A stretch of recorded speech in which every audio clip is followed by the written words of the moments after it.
Good evening. You know, a few diplomats and even fewer theoretical physicists can probably look back at their long and distinguished careers and come up with close to 30 years of serving their country in a multilateral setting, such as has done Sir Emyr Jones Parry in his 35-year career working for the diplomatic service of the United Kingdom. His ambassadorial career, as we all know, culminated in him being the representative of the United Kingdom to the United Nations. After his retirement in 2007, he became president of the University of Aberystwyth in Wales, and he also became chair of the All Wales Convention, which is supposed to come up with suggestions, a report later this year as to the powers of the Welsh National Assembly. For close to 2 decades, serving at the Foreign and Commonwealth Office in London, Sir Emyr Jones Parry was involved in European affairs. He served in various high-ranking positions, both in Brussels and in London, and dealt with European Union issues, but also other issues such as the crises in the Balkans in the 1990s. At the FCO, the Foreign and Commonwealth Office in London, he held the post of political director before he was sent back to Brussels to serve as the UK representative to the North Atlantic Council. And in 2003, he came here to New York to serve as the permanent representative of the United Kingdom to the United Nations. He, in the subsequent 4 years, became sort of the public face of the UK's progressive UN policies and its leadership role, particularly in the field of UN reform, development, and human rights.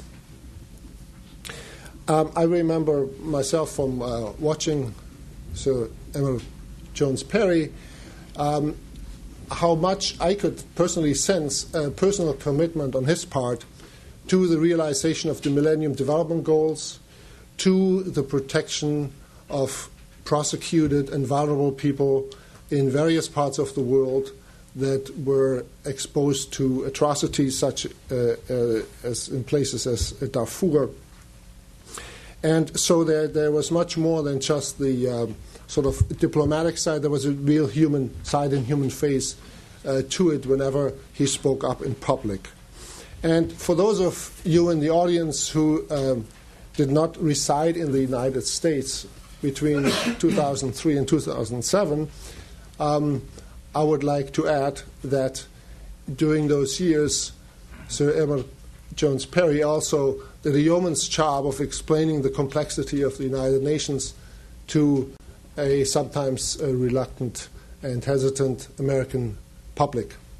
So please join me in extending a warm welcome to a great Welshman, Briton, European, and citizen of the world.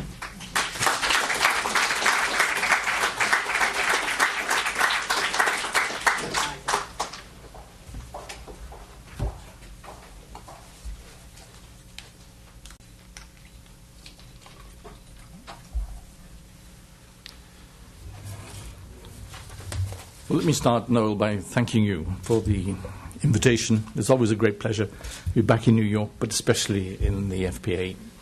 And Wolfgang, to you, thank you for that very generous introduction.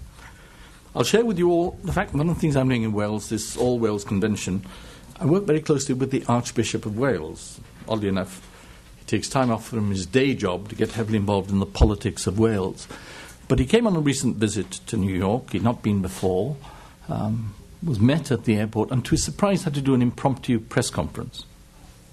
Did the press conference, but halfway through, a wizened reporter from Brooklyn said, "Say, Archbishop, are you going to visit any of our famous strip clubs in New York?" So the Archbishop, slightly nonplussed, but very tactfully said, "Are there any strip clubs in New York?" and passed on.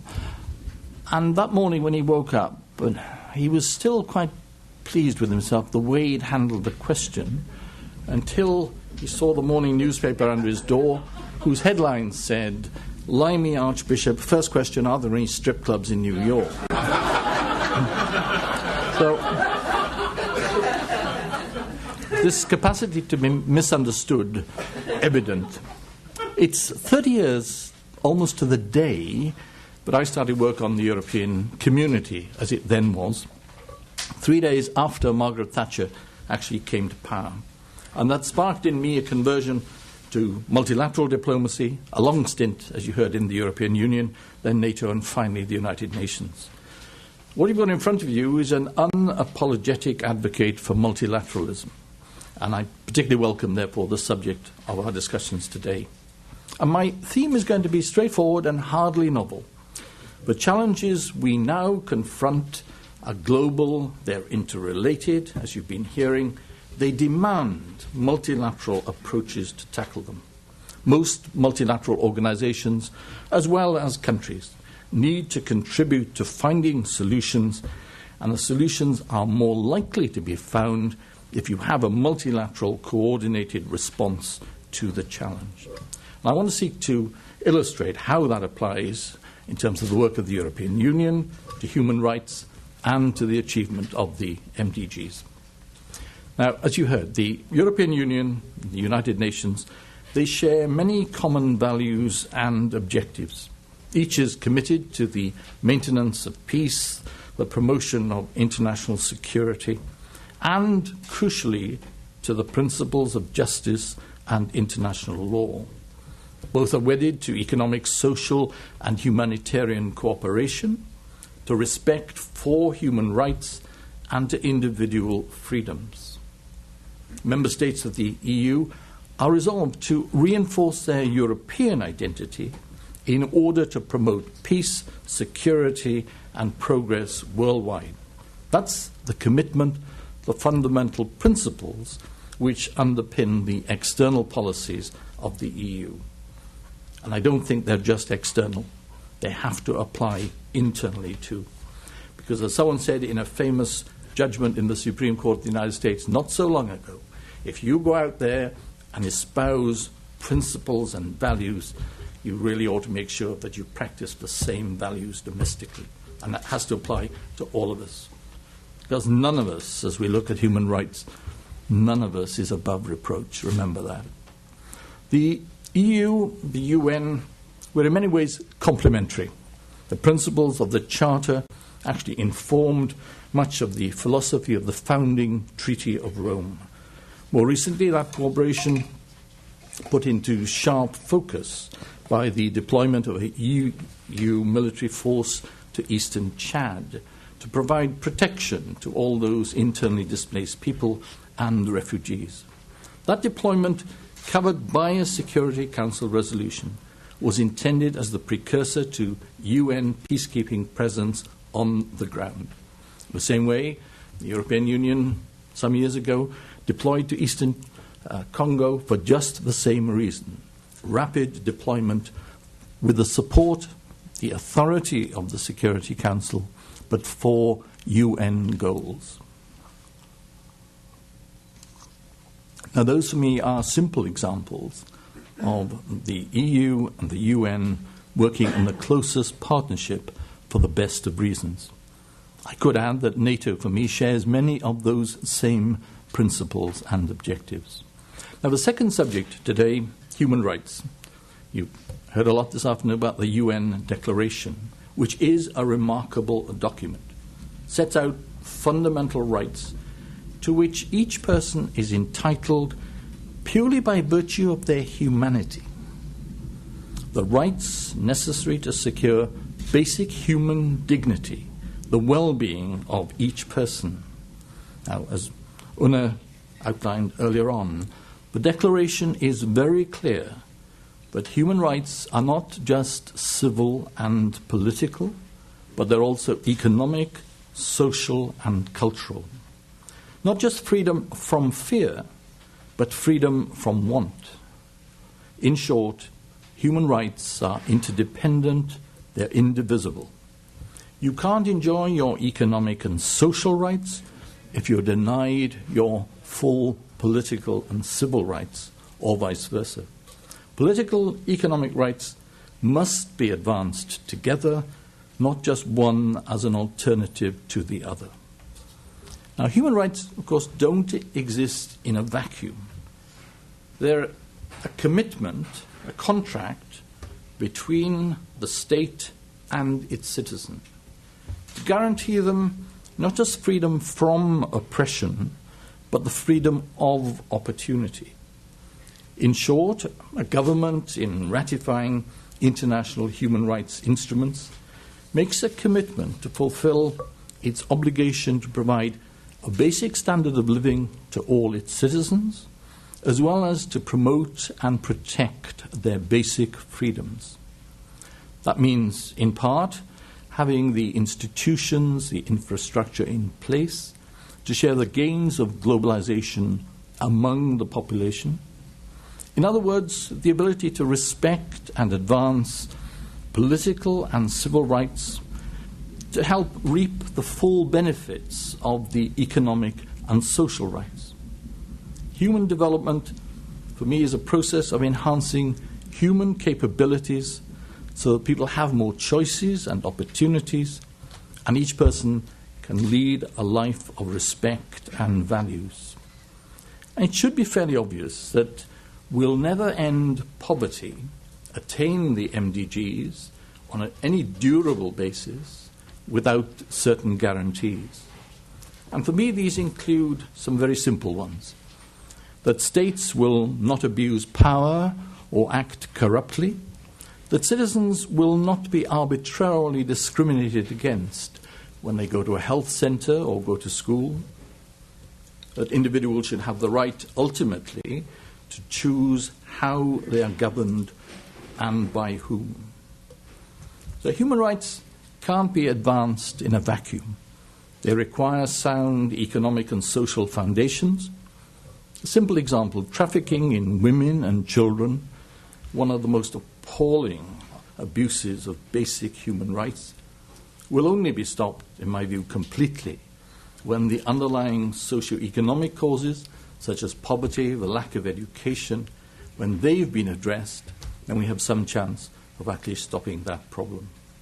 Similarly, the effective and well-judged implementation of labour standards with international assistance and cooperation, preferably from business and unions.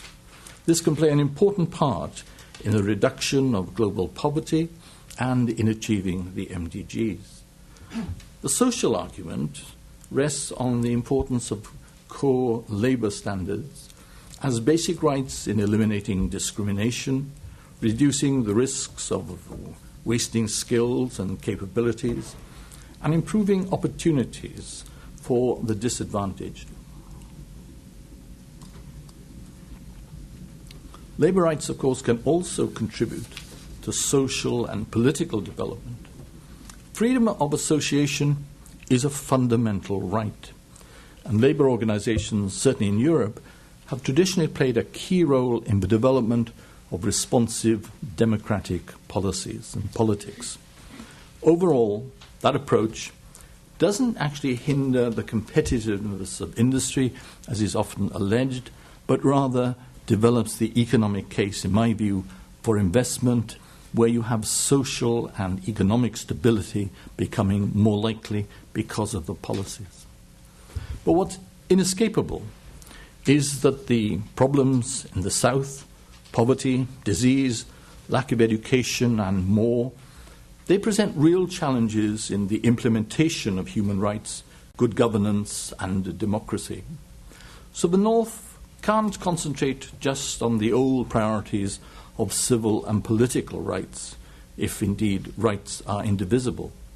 Then we need the comprehensive strategy, and that strategy is in the Millennium Development Goals. It was set out in the Millennium Declaration to tackle all aspects of human development. Development brings poverty relief, increases the levels of education, improves housing, gives equitable access to resources. But it can also provide, and this is key, provides the political structures, the democratic legitimacy necessary to sustain progress. There's a human rights aspect in all of the MDGs, and each of the MDGs in turn is relevant to the promotion of different parts of human rights in their broader sense. So for sustainable development, economic development, and better civil and political rights go hand in hand.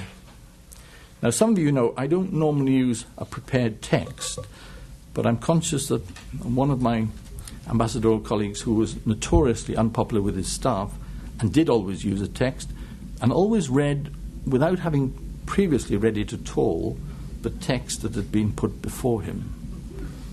And on one famous occasion, he came to the bottom of page 3 and it said, I have 3 proposals now to make to tackle this fundamental problem which I've outlined. And they are, and he turned over and he said, you're on your own. Well, of course, one of the things you notice about being an ex-ambassador is you no longer have anyone who's going to draft anything for you. So I can only blame myself for this. It's true also because the way you identify an ex-ambassador, it's somebody who gets in the back seat of the car and sits there wondering why it doesn't start. So what are our aims? An end to abject poverty and underdevelopment. Instead, economic prosperity spread as widely as possible, and stable, peaceful societies that respect human rights and the rule of law. But none of these, it's come up earlier this afternoon, none is attainable without the others. To achieve all these elements of human development simultaneously, we need to protect, promote all human rights at the same time. We also have a moral duty to speak up for them and to stand up against their flagrant abuse. Human rights, therefore, have a preeminent importance, it seems to me. But human rights, the rule of law, democratic structures, they're crucial in states emerging from conflict. But so too are security, humanitarian relief, and economic prospects. Each is a necessary and essential element of the transition to stability after conflict.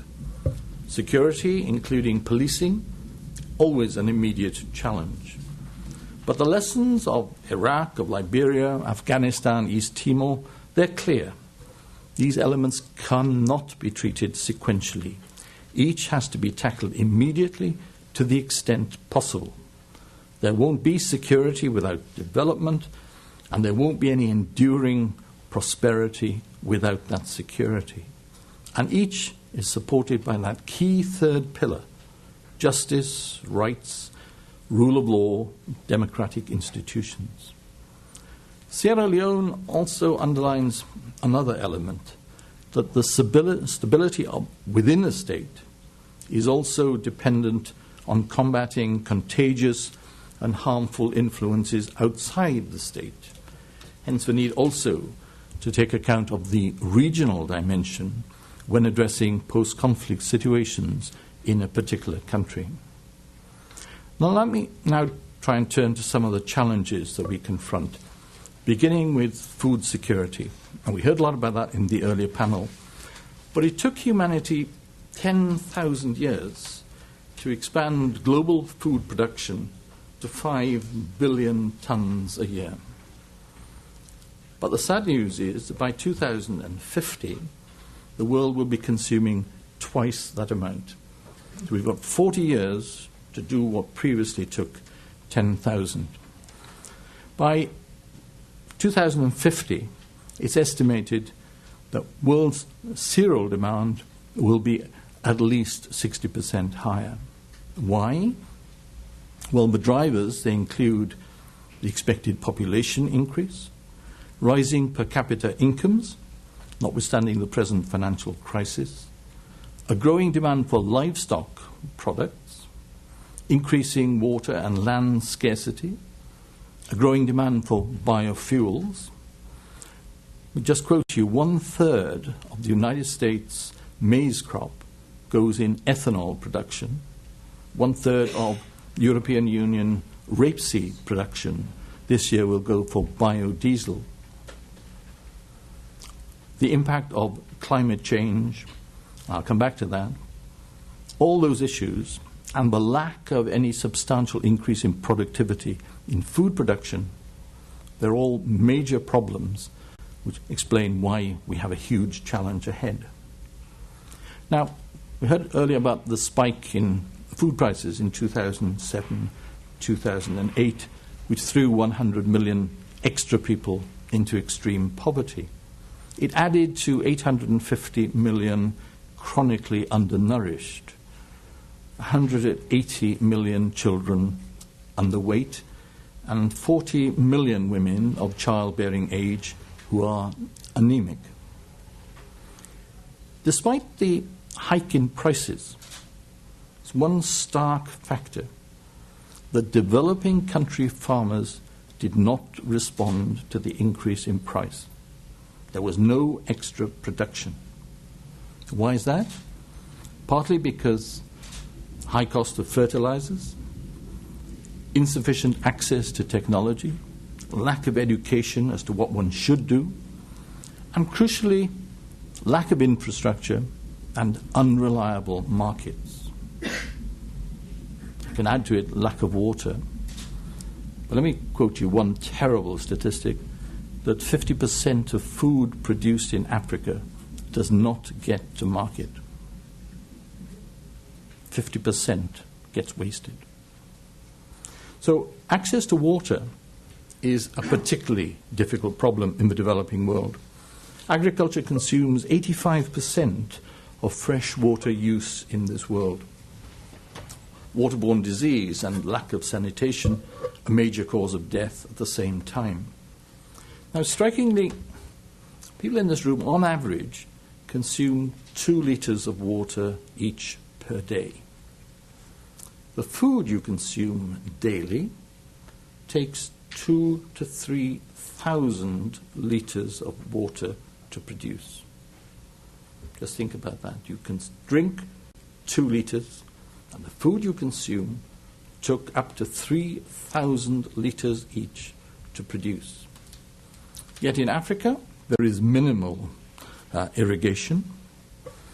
Gordon Conway, well known in New York, has argued that water use productivity has to be more closely linked to land use productivity. But crucially, we need in Africa another green revolution, which we saw in Asia, but which Africa has not experienced. Again, an appalling figure. Over the last 50 years, crop yields in China went up by a factor of 4. Crop yields in Africa over the same period stayed constant. The continent needs a sustainable, environmentally friendly transformation of its agriculture, and a transformation which must benefit the poor. And that will require a more skillful labour force. It will require access to technology, fertilizers, pesticides, crucially to water, and in particular, biotechnology which can produce seeds capable of countering pests and disease, showing increased drought intolerance, and also a capacity to withstand, at the same time, floods. I read something this morning with UNDP about grasses which can now stay submerged underwater for 2 weeks and yet recover, but quite crucial in terms of the weather that they will subsequently face.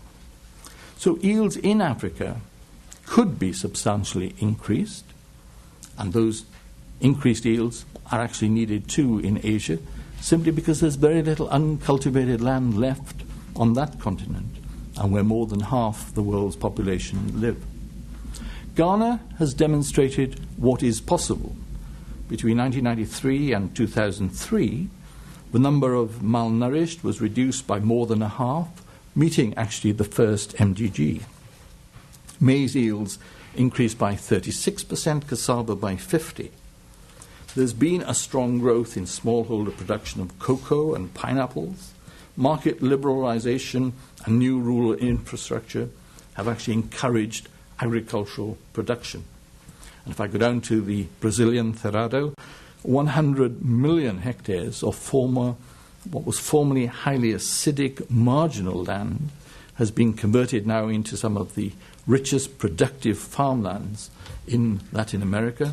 How? Not rocket science, thanks to lime, fertilizer, and effective weed control. Now, there may be some in this audience, though I doubt it, who will remember that North American wheat production in 1950-54 was actually substantially affected by rust fungus. I'd not heard about rust fungus until recently, but what I do know now is that it's re-emerging in Asia, and that it is only rice among all the cereals which actually can resist the fungus.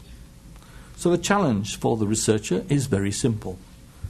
Transfer the genetic immunity that exists in rice, get it quickly into your wheat, because otherwise you may face a repetition of 1950-54. Agriculture needs to be able to use new technologies, but within what seems to me a better regulatory framework. Increased agricultural production, therefore, essential. But to achieve it, there needs to be a more substantial investment in global agriculture, in research and development, and of course in infrastructure and markets. It's a sad fact of life that official development assistance from most of the donors and from most of the agencies has actually neglected agriculture these last 10, 15 years. The need to come back to agriculture to get all the donors to acknowledge that investment in food security actually is required, and very urgently so. Because crop production is increasingly targeted too at helping achieve energy security, itself one of our key challenges. But both are going to be challenged by one of the biggest threats that we face, climate change. Now, thankfully, in the short time that I've been away, there's now greater and perhaps near total acceptance that we face a man-made crisis and not some cyclical change in the weather pattern. But the challenge is immense.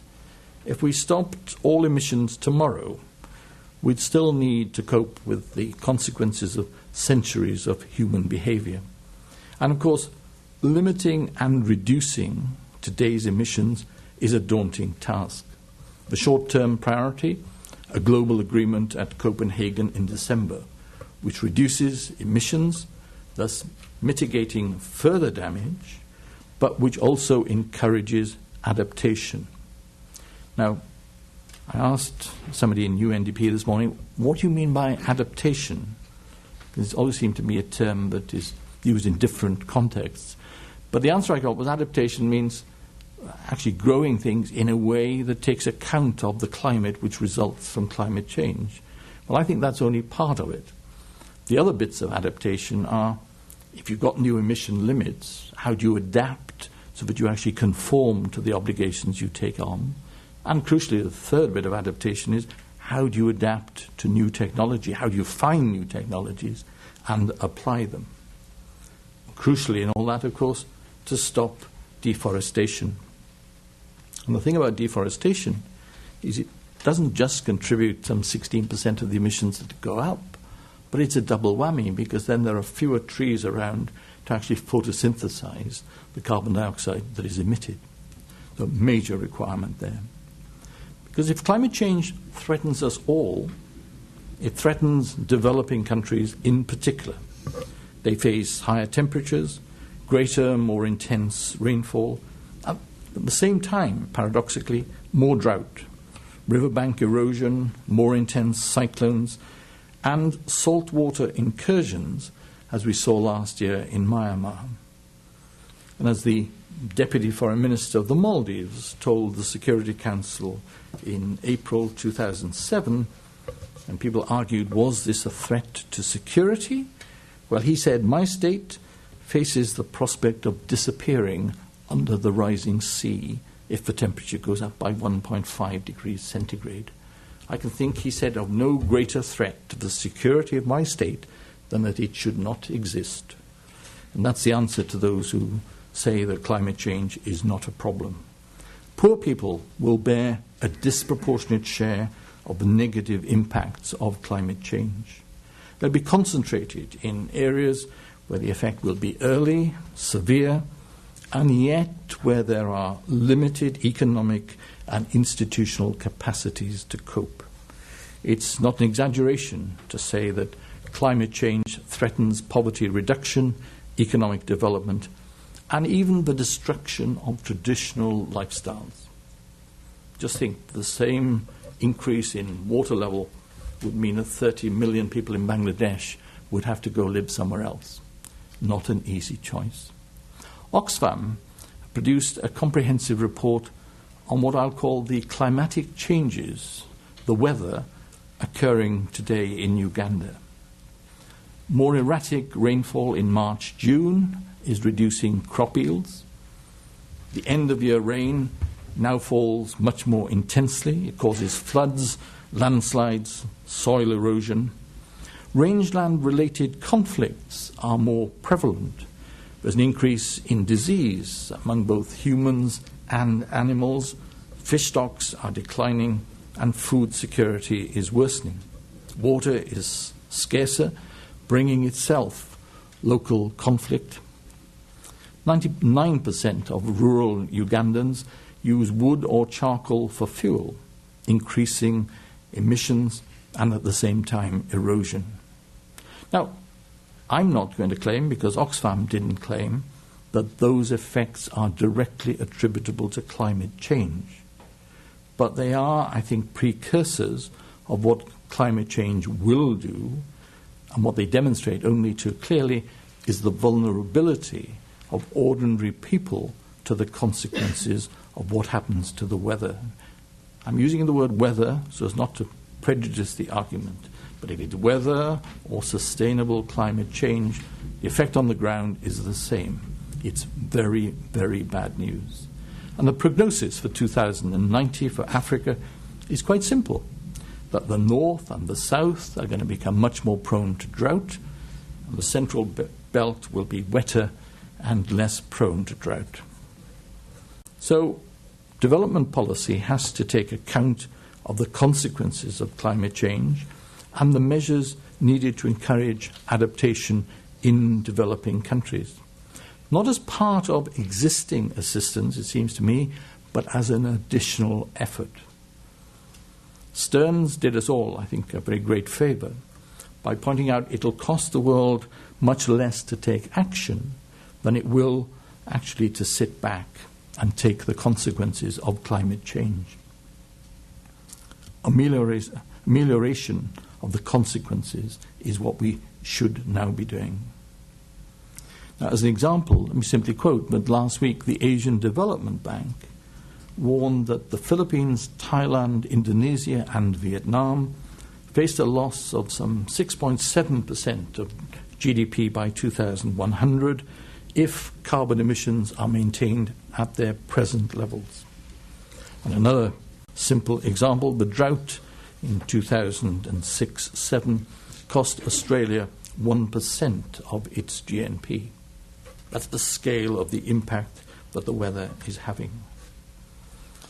I should also, at this stage, tell you, I haven't delivered this speech before, but when I was last in this city, one of my colleagues used to go off regularly, once a week at least, delivering a speech entitled, "Is the United Nations Future Behind It?" And he came out one night, jumped in the car, and the driver said, "Where are we going?" And forgive me, Noel, he said, "We're going to Yale." And he said, "What are you speaking on?" He said, "Is the United Nations future?" And he said, "Oh, not again," said the driver. And the driver said, I bet you I could deliver that speech. I could deliver it word perfect because I've heard it so many times. So the ambassador said, "Well, they don't know me up there. I'll take the bet. You deliver the speech." So he did. The ambassador sat in the audience pretending to be the driver, and the driver delivered the speech perfectly. The first question was an absolute sod, of course. Dissected the main principle of the speech and put forward a counter proposition. And the driver looked at the question and said, that is such a dumb, stupid question. I'm going to ask my driver to answer it.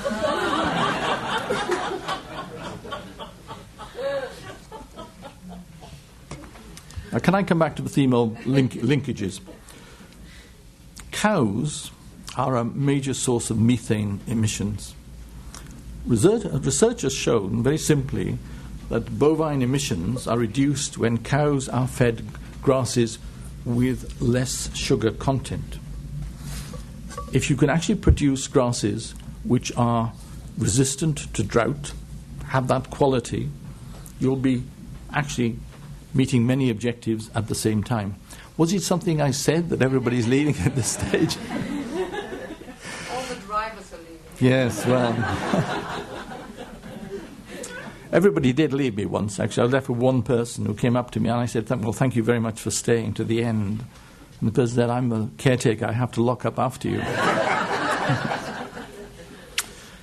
Drought or excess water will reduce crop yields unless, crucially, we produce new resistant plant varieties. Not just produce, but actually teach farmers and give them the means to actually plant them and then actually grow them and harvest and send them to market. If we don't, it's not just the effect on crop production. Climate change will exacerbate the potential triggers of conflict. It will increase the use of biofuels. It will lessen food security. And we'll end up that we're worse off in all directions. And yet, if you can enhance energy security sensibly through biofuels, at the same time you would then reduce Western dependency on hydrocarbons from geopolitically less stable areas. Those things go together really rather neatly if you could make it work. Now, I haven't got this far without a need to mention the immediate challenge, the worst financial crisis since 1945. It has its roots in many places and several causes, and there can be no doubting its impact. New York, noticeably quieter today, but more importantly, what it's doing to the developing world. If G8 economies are in recession, world trade will shrink this year by, at least for the first time in 25 years, it's going to decrease. Developing countries, who after all didn't cause this crisis, are the ones who are going to suffer disproportionately.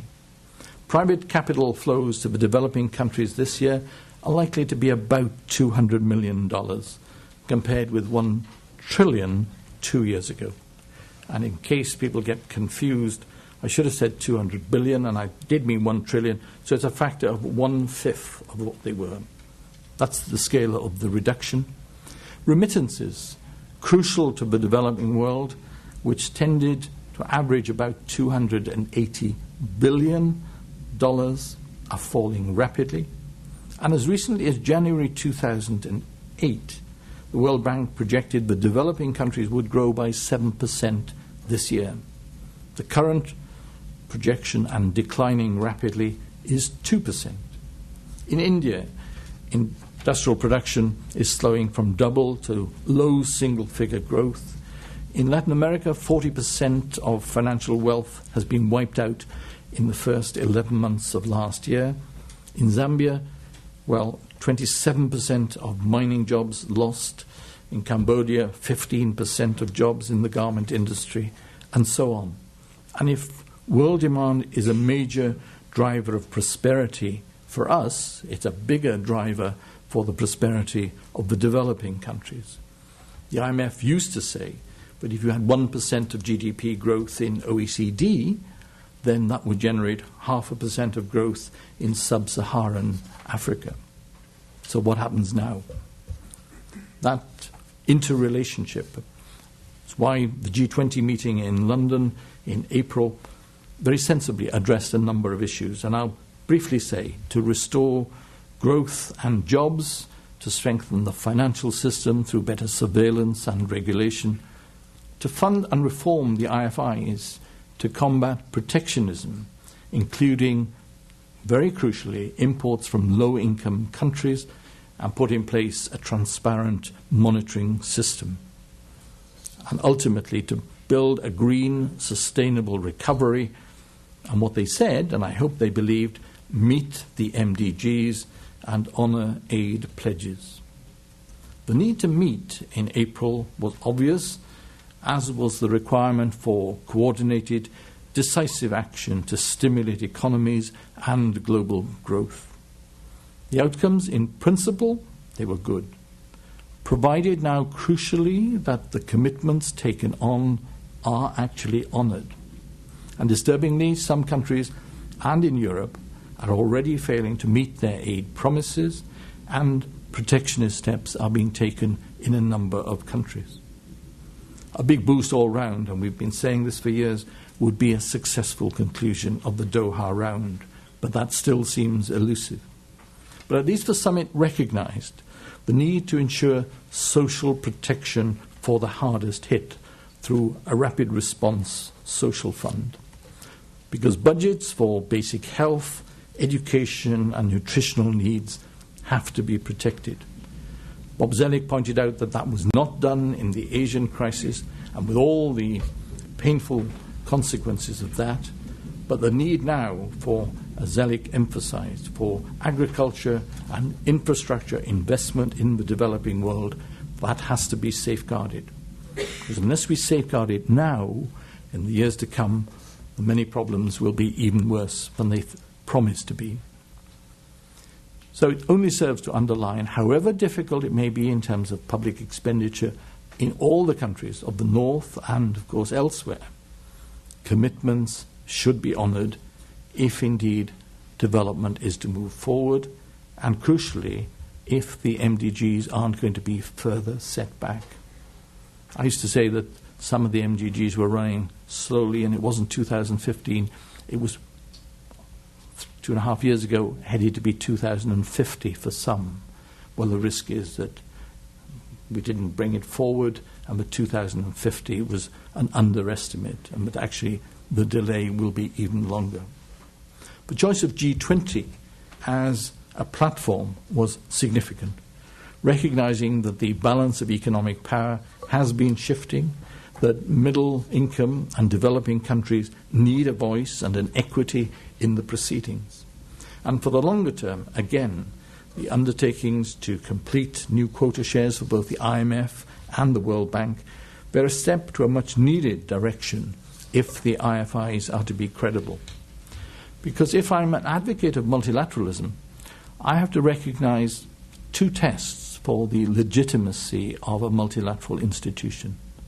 The first, one of structure, that its membership, its values, processes and decision-taking structures should be broadly acceptable. And second, that the decisions, the results of its endeavours should be widely appreciated and accepted. Best of all, that both tests should be met, that the organisation has credibility and you like what it's doing. For me, the European Union is capable of doing both. It has a credible record in promoting peace and security, particularly on the European continent. And I highlight there what it's done from taking a community of 6 up to today's 27 member states. Those of us who can go back simply to remember what it was like in 1988 will realize that 10 countries then under totalitarian regimes are now part of the EU, and that 6 of them didn't actually exist as states in that form 21 years ago. That's the reality. But the EU has always stood for human rights globally. Its member states are among the strongest defenders of and the largest contributors to the United Nations system. There's a huge scope for cooperation between the two organizations in development, in the application of European security and defense policies, in the continued voice for rights and the rule of law, with a range of policies that the EU has both internally and, crucially, externally, in order to help that they be delivered. They're the policies and the instruments through which the European Union and its member states deliver their development assistance and contribute to the achievement of the MDGs. The latest figure I've got is that in 2006, members of the EU provided £32 billion of aid, which is more than half the total global development assistance for that year. So it's not a bad achievement. I claim that in terms of what said earlier this afternoon, that the acceptance of the 0.7% target for 2015, what it's saying about gaseous emissions and binding limits on those, the EU is trying to take on a leadership role. But, like all of us, it has to do much better. Because I don't want to sound complacent. The European Union has to be on its mettle to deliver what it has pledged and what its member states have said they will do. And it has to do more, realistically, given the scale of the present crisis and the challenges that we all confront. That will require enormous political will to deliver on promises made and improve the efficiency of what is already being done. And to do that at a time when the pressure internally for public expenditure constraint is enormous. It's not a good time to be in government in any country, but especially, it seems to me, in OECD countries. What we need is a recognition, too, that the EU has a wider interest. It's not just promoting the prosperity of its own people, but that wider interest is justice and a fairer global distribution of economic benefit for the whole world.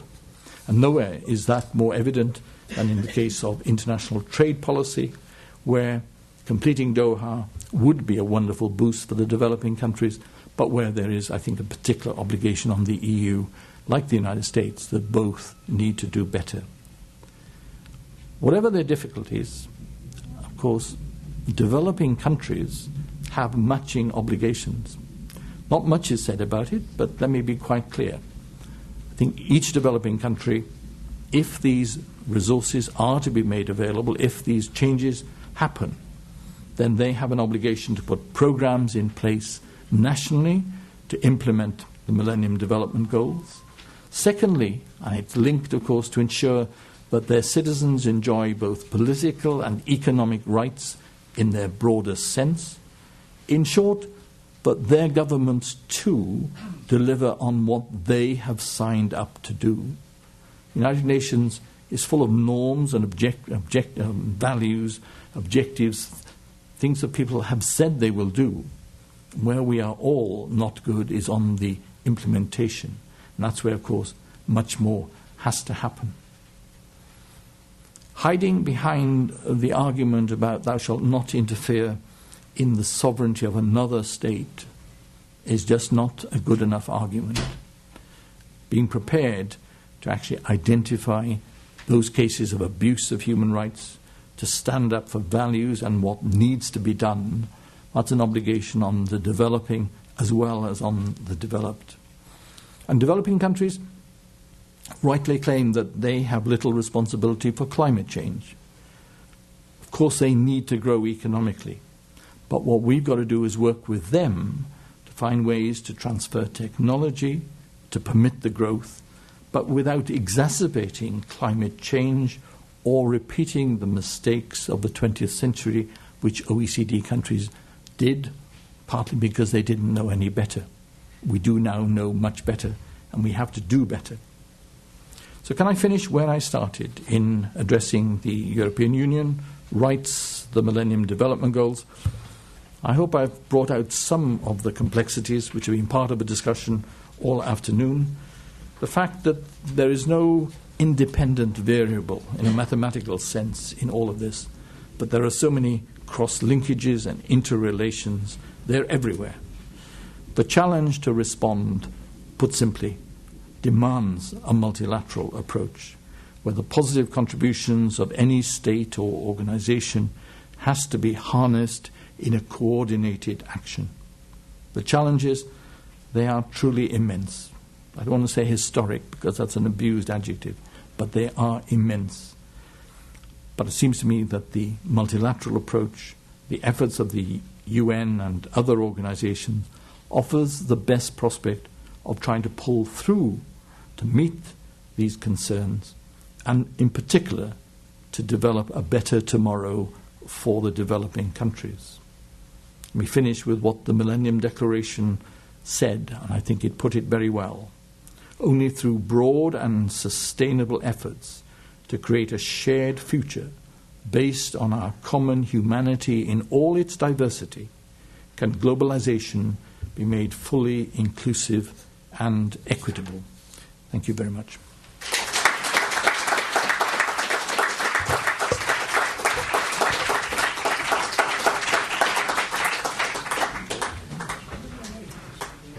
We'll give those people who want to leave an opportunity to do so, but Ambassador Jones Parry has very graciously agreed to take some questions.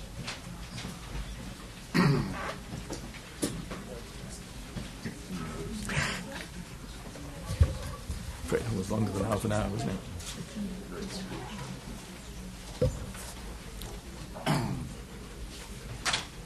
Anybody want to put me on the spot? Please. Yes, I have a question. You talked about multilateral cooperation when it comes to governments. I was looking at some figures lately for the financial crisis, and I saw that the global financial system, the derivatives market and the equities markets and securities in general, is much larger than the global GDP, if I got it right. I mean, it's huge anyway. So I was just wondering whether, in combining all the financial crisis and the climate change and all these problems that we have and we're going to see in the future, whether it's the governments or the multilateral corporate organizations are sufficient in combating them, or there should be something more has to be done with the capital corporations. Can you please repeat the question? I think the question was, is there any more that should be done over and above what is currently in train to try and encourage financial cooperation to tackle these problems? If I am to repeat that, I said that the global financial, the capital, the global financial, the markets are much bigger than the GDP, the combined GDP of the various countries around the world. That's my understanding. And I just wanted to see whether, just talking about what the countries and the governments can do in combating the financial crisis is sufficient. Like very recently, I just saw data. For example, the oil just started to rise as we had like a small improvement in the stock market. So Yeah. that actually worked. I don't want to dodge the question, but the great minds in what they've been trying to address in the past 18 months, a lot of them are totally confused, if not surprised. People who've been 40 years in the banking industry say, well, I no longer have the slightest idea what is happening. And that's because the whole thing got out of control. And I was saying to Gonzalo over coffee, what intrigues me is, if they're all making these losses, where did it go? Because, if we all go gambling tonight, and if there are 4 of us gambling and 2 of us lose, you assume the other 2 have won. But it looks at the moment as though everybody's losing. And the sums are, they're out of sight. The British obligation that we've taken on to fund our banks, are many times GDP. The amazing thing is that banks and the debts they took on were actually so much greater than GDP. The whole thing was disproportionately out of kilter. My assumption is that in the different things that the G20 came up with, against the political and practical constraints, they did just about everything that was possible because, frankly, they threw the kitchen sink at it. Anymore, I'm not at all sure what it is. And I was chastened. I was talking to a number of school kids about a month ago, and at one stage they got onto the financial crisis, and I tried to do a little bit of an explanation. And one of them just looked at me and said, so you mean our generation is for the rest of our lives going to have to pay for the consequences of the mismanagement by the few who are now drawing all these pensions? And I didn't, as I demonstrated to you, I haven't going to answer that question either. The answer is yes, I think. Please. Yes, I was wondering what you thought about the new push in China to have clean coal burning plants. Well, What was the question? what I think of the push in China to have clean coal-firing plants. The fact is they're opening how many new plants per week, and it's a major contribution, of course, to the emissions. But the challenge for the rest of us is, can we deny China economic development, an economic development which is actually helping to pull the rest of us along quite nicely as well? It's a major contribution to global growth. And the lesson has to be that somebody out there, given you need an energy policy which actually makes sense, which tackles, one, the use of, secondly, has different sources to produce energy, and maximizes what you can do on renewables. But in Britain they demonstrated quite easily the other day that if we wanted to meet all our electrical requirements from renewables, the whole of my nation, Wales, would have to be covered by wind turbines entirely, just in order to produce what Britain needs. There's a limit to what is possible renewable.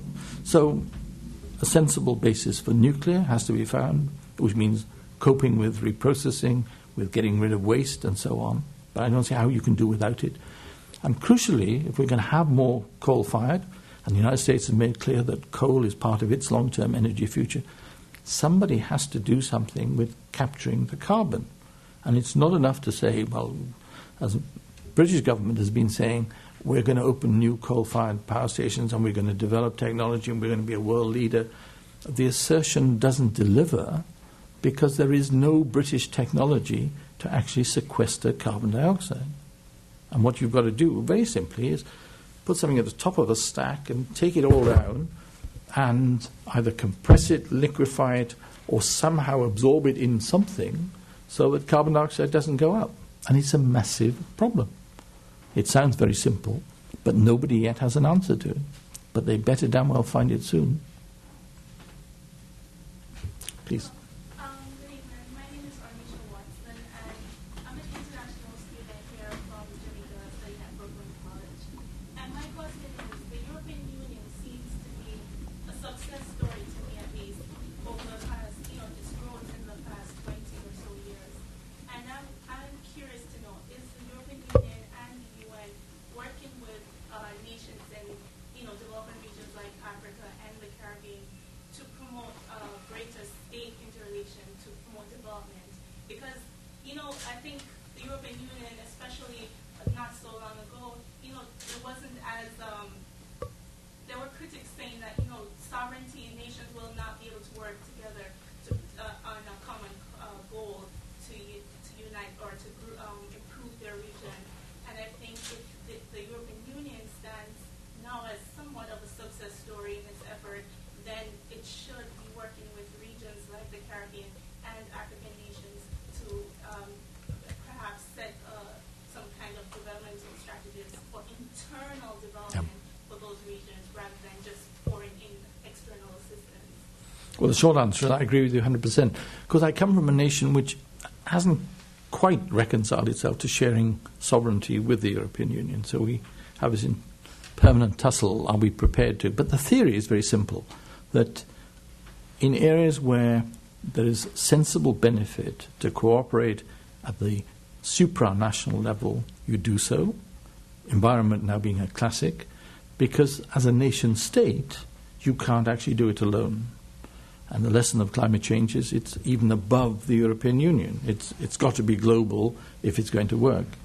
But I've got to pay tribute to the EU in terms of its trade policies, the concessions it has been giving for the last 30 years to the developing world, the European Development Fund and the sums it disperses, and the whole, what used to be Yaoundé, Lomé, and is now the Conakry Treaty, taking in, 77 developing countries and their relations with the EU.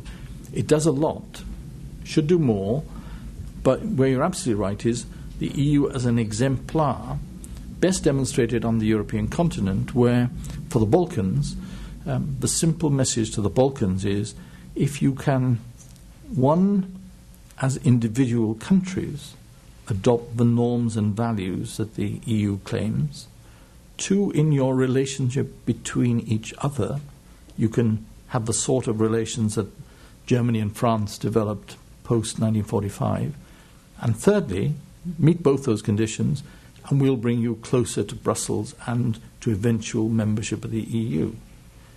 And that, as a foreign policy instrument, has been very powerful on the European continent. The exemplar model for ECOWAS in West Africa, for the Caribbean, it's there. And it needn't be political, giving up sovereignty, but economic, practical cooperation. There's a huge amount that can be done and should be done. And you can take that also to the Pacific Islands, where it's always seemed to me that as nation states, the bigger states in the EU, pull out and no longer have representation, there's a vacuum for the EU to go in and represent us all, and not just, as you say, distribute aid, but actually look to try and encourage structures which will actually offer stability and a prospect of progress in all directions. Yes, if I may. You mentioned the famous speech, the future, what was it? The future of the United Nations is behind us, or something like this. And I want to tie a rather serious question to this famous speech, which I'd like to hear one day. Isn't there a tendency now in world politics to find new fora of working together, like the G20? And isn't, in certain areas, aren't nations and aren't governments trying to bypass the United Nations? No, I don't think they're trying to bypass, the UN. They are trying to say that the IFIs, the World Bank and the IMF, haven't given them sufficient representation, and that the days when fundamental policy for the American, British, French, German governments was, we have quota shares and we're going to hang on to those and we're not going to reduce anything. In the real world we live in, we do not dominate that much economically, and other people have to have their voices heard. Where the UN comes in is that, A, it's global, and B, the Security Council and what it does when it acts under Chapter 7 with the right language, that's binding on 192 nations. And there's nothing I know of that's no substitute for that. That's the binding capacity of the UN to act. And for those who believe that a union of democratic states or something could supplant, then that's for the birds. Thank you. My name is Richard Field, active in the American Bar Association. I'm climate change, global warming, and I want to take advantage of your scientific expertise. And I understand and agree with the scientific evidence. But in a way, as a devil's advocate, why isn't global warming a zero-sum game? In that, unless you decide that everybody's temperature today around the world is the optimal perfect temperature, some will gain and some will lose. You say some in the Sahara will not have water. Why isn't it zero-sum? What's the argument to counter that? Is it just that change is disruptive? Whether it's global warming, global cooling, or anything else, and does that have implications for the free marketers who say, the market will change quickly, but it will come to a equilibrium? Does it have implications for the internet? That's fundamental disruption is just a byproduct. Is actually the fundamental disruption the essence of the issue here? Rather than where it ends up. Sure, I don't think it is. And I try to talk about the weather rather than climate change to respect the argument of those who say this is cyclical. And there is an argument that says that there's an 11-year cycle of hotspots on the sun, and that the classic example is somewhere between 1730 and 1750, say. Britain was very cold and the Thames froze, and it happened to coincide with a period where there was no sunspot activity recorded. And since 1500 they've been recording sunspot. So people say, it's the normal cycle. Well, I don't think it is the normal cycle. The science, as you admit in the question, from all the experts pretty well, and so 95% of them believe that this is man-made and it's a permanent problem. Why I think it's not just disruptive change, it's dramatic change, and it's final change. If you live in the Maldives, if you live in lower Bangladesh, there's nowhere to go. And of course, there are bits of Canada and Russia which are going to be warmer and they'll be better off. But that's more than compensated by all those countries who are going to be substantially worse off. And it's not just that they'll be a wee bit hotter, but what I try to describe as is now happening in Uganda is that it's so erratic, but its impact is disastrous. And it is disastrous in terms of what it does for agricultural production and so on. So we've got to adapt to that. And part of my simple argument is that includes technology. In Europe, we haven't, I think, grown up yet to accept GM sufficiently. But actually, we've been fiddling with seeds for as long as mankind has actually done agriculture. What's different is we're doing a bit more with stem cells now at the molecular level. But in practice, if you can have a plant which will resist the flood but can actually carry on growing and will produce a better yield, then we better go there. Because if we don't, there will be sufficient disruption that actually agricultural production overall will drop really quite markedly. And against all the demands that we have, there's going to be major poverty and not enough food to go around. So it seems to me that's why we have to tackle it. One last question. Yes, when the dust settles, could you tell us what will development look like, the face of development?